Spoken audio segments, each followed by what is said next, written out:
Most holy and loving God, for the grace that you give to each and every one of us, we thank you and give you praise. For your presence here in this place, we thank you and give you praise. That you have gathered us together with one heart, one name, in one place.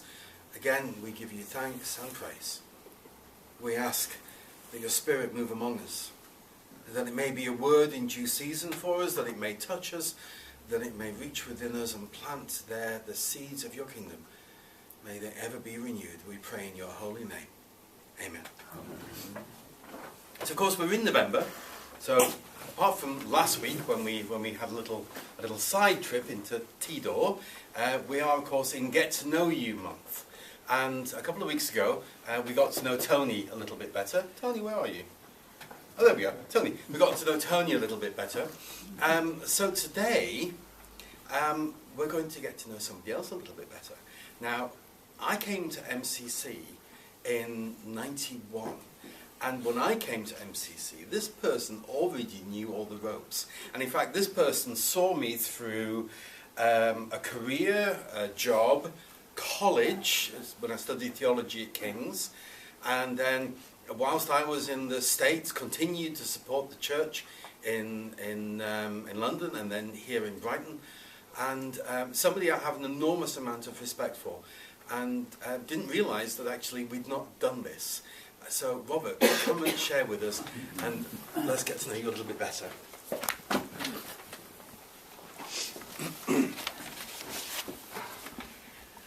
So, got set questions for you. Where did you grow up, and do you have a special memory about growing up that you'd like to share with us? Michael, you went back, and I'm going to take you back, way, way back, as you will see. I was born in 1939. My mother carried me while she was evacuated from the Channel Islands before the Germans occupied it. And I was therefore born in Southampton.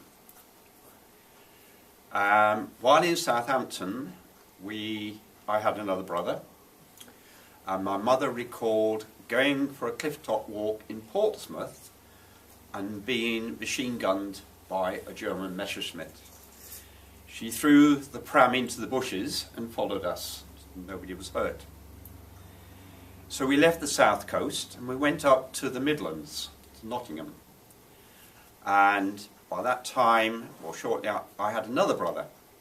So there were 3 boys actually born during the war. While we were in Nottingham, towards the end of the war, we lived in a terrace house.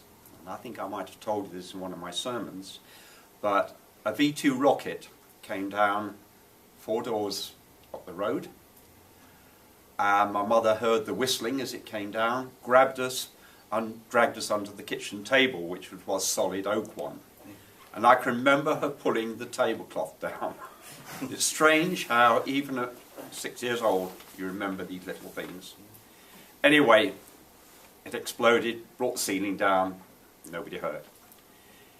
1947, we went back to the Channel Islands. I didn't know my grandmother before then, but I got to know her quite closely in those years. And before then, because we travelled around, I hadn't done church. When we went to the Channel Islands, the family was growing quite rapidly, and we eventually ended up at a house called Les Fontaines, which, because there were at that time there were 11 of us, it had 5 bedrooms. It was a state's house, what you call now a council house, but obviously much bigger. My father worked for the police at the time, and what other jobs he could to keep us going. But the house, it turned out, was built in 1486, and on the roof was a holy rood. If you know what a rood is, it's a cross. okay? Because the house was actually the home of the priest. We looked out the front, and there was a hill going up, and there was the cattle church on top. So the cattle church became our family church.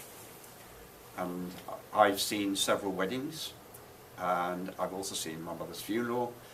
So that is the church where I went to Sunday school, and I used to take my brothers and sisters there. So that was my beginning, really, of my church life. Mm. So the family went to church, but was the family religious? And so what was your experience like growing up in terms of religion? No, I think it was just get rid of us on the Sunday, to be honest, so that Mum and Dad could do the Sunday lunch. So we weren't religious then, no. Of course. I do remember my mother telling me that when I was born, I was baptised. So I think in the back of her mind, but of course this was during the war, and life was on a knife edge. We didn't know. And in actual fact, I lost a brother. I lost Keith. Well, my mother lost him. Keith was the next one to me to be born, and he died of pneumonia. In those days, there's nothing you could do about it. Pneumonia was final. He was only 2 months old when he died. But I do know that I was christened, which was something that came out many, many, many years later. So yes, that was part of my family's connection to religion. So this one's a bit of a daft question, but do you consider yourself a Christian? And if so, tell us about your faith and how it affects your life. Right. My faith actually, it guides my life subconsciously, because it has a lot of bearing in everything that I do. The reading I chose tonight from Romans has a lot of bearing on the way I live my life. I know I am blessed with many abilities. You and I have worked together, you've seen. I turn my hand to anything. And also I'm very fortunate to have a creative mind, and of course I paint and draw and create things as well. So that part of Romans, where we have different parts, means a lot to me. But also, towards the end of that reading, there's another part which actually I had to face later on. I spoke earlier about knowing my grandmother. I got very close to my grandmother because there was nobody else I could really communicate. I was the eldest, and I'm the eldest actually of 13, so I've got 6 brothers and 6 sisters. I could confide in my grandmother, and in 1960, by that time I'd run away from home at 15. I think I've covered this before. I went back after my national service because my grandmother fell and she broke her hip. And that was quite serious, 93 years old. And I remember sitting with her at the back of the hospital, looking out over a valley. This valley was about a quarter of a mile wide. And she told me something which has stood with me, which I actually relate to my faith as well. She was born in 1867. 1867, Queen Victoria was on the throne. And my gran remembered her father telling her that Dickens apparently went to Guernsey and did reading there. Because you think, if you go back to 1867, there was no television, the roads were muddy, and the children had to work for a living. My grandmother didn't have an education. She learnt later on in later years. While we sat outside, I knew Gran was not going to be with us very much longer. I sat there with her and she looked out and she said, "Bob, you see that valley down there?" I said, "Yes." She said, "When I was 8 years old, I picked gladioli there. And I got paid a farthing for a dozen bunches. Now a dozen is 12, and there are 12 in a bunch. So that's 144 for a farthing. For those who don't know what a farthing is, there are 4 farthings to a penny, and there were 12 pennies to the pound. Shilling. Sorry, a shilling. Yeah. And a shilling is the equivalent now of 5p. Yeah. So a farthing is a quarter penny. You multiply that by 12, you get 48. So 5p divided now by 48 was what she got for 12 bunches of gladioli. Anyway, this story. A few days later, she goes into St. Peter Port, which is the capital of Guernsey, and there was a little girl came up to her, her same age. She had 2 farthings with her, and this little girl had nothing. Gran said she had no shoes on and she looked really dirty. And she gave her one of the farthings. Nothing was said until she went home. And then her father pulled her aside and said, "Why did you give that little girl your farthing?" Because she said she had nothing. And I've got 2 farthings, and it was only one of my 2. So I gave it to her. She needed it. And her father said to her, "You know what? That really shows you care." And I remembered this. And I thought on it. Gran died 2 weeks later, actually. And I thought, this is really what love is all about. Because love to me, other than a close relationship love to me is caring. And caring has always been the signpost in my life. Whatever I've done, mainly because of such a large family, we care highly for each other. We still do. We're all very close, even though I've got family in Australia, New Zealand and America. We're in contact almost every week or fortnight. I get phone calls because now we have mobile phones. So that is what religion actually really means to me. Because that is a sense of religion. Okay? So when did you start coming to MCC, and what brought you here in the first place? I did cover the history one, but I'll repeat it again. I was going across America, and I was selling stained glass windows that come out of churches, etc. I stopped in Chicago. This was 1982. 1982, I visited this business park, and I met these 2 guys who wanted to buy some glass from me. And I can remember sitting in the warehouse on the floor and sharing sandwiches and a bottle of wine. And during the conversation, because they were ecclesiastical windows, it turned to church.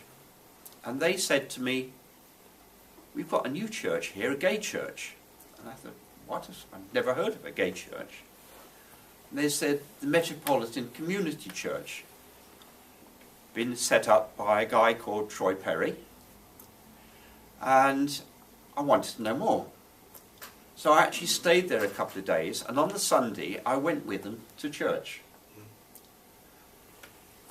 I'll shorten it now. When I came back, I thought, I've got to find MCC. I was in London, okay? I looked everywhere, couldn't find MCC, and then I saw a small advert in Gay News for a Metropolitan Community Church in South London.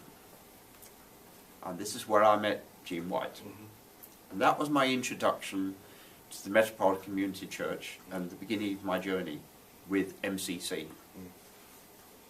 And that was how many years ago? No, it's 34 years ago. 34 years ago, wow. So why is MCC still important to you? I mean, 34 years later. It's always important because I've seen what it's done for people. I've seen what it's done, not just for the gay community, because you know and I know there are a few people who are not gay, that we know. But MCC has something within it which cares. While we were in London, do you remember we worked for the Salvation Army? Mm-hmm. We went out on the streets for the outreaches. We actually put our care into action. I think I've heard that somewhere before, actually. But it was very true. And I got very involved. As you know, I was also quite a successful businessman. And in 1975, I had a French partner who was a chef, well, a trainee chef at Club Metropolitan. And my businesses were really doing extremely well. And he wanted to run his own kitchens. So we had a restaurant, and it became a gay restaurant, first time in England, we're in London. And I called it the Gemini, because I'm a Gemini. But also, because it was illegal to be gay, I could actually show two boys holding hands. Mm-hmm. And we got away with that. But the Gemini was more than a restaurant. It became a social centre. Mm-hmm.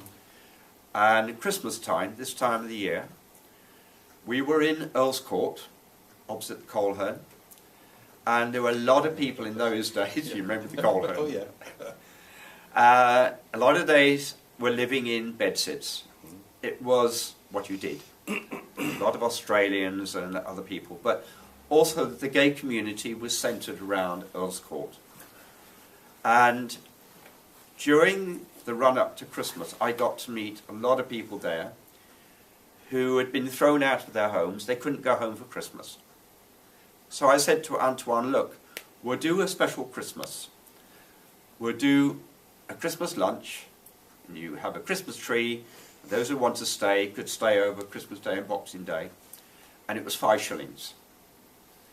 And for 5 shillings, they stayed.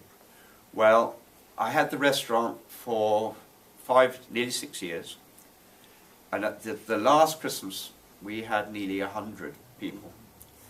And Gay Switchboard was ringing me up and saying, Robert, have you got room for somebody more? And eventually we had to close the doors. But that, to me, is what caring's about. It's actually doing something.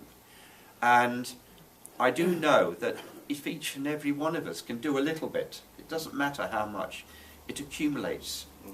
And I'm actually writing a book at the moment, and I've had some fantastic stories told me people who went to the Gemini, have come to MCC, and they've attempted suicide, and the caring side of it has stopped them doing it.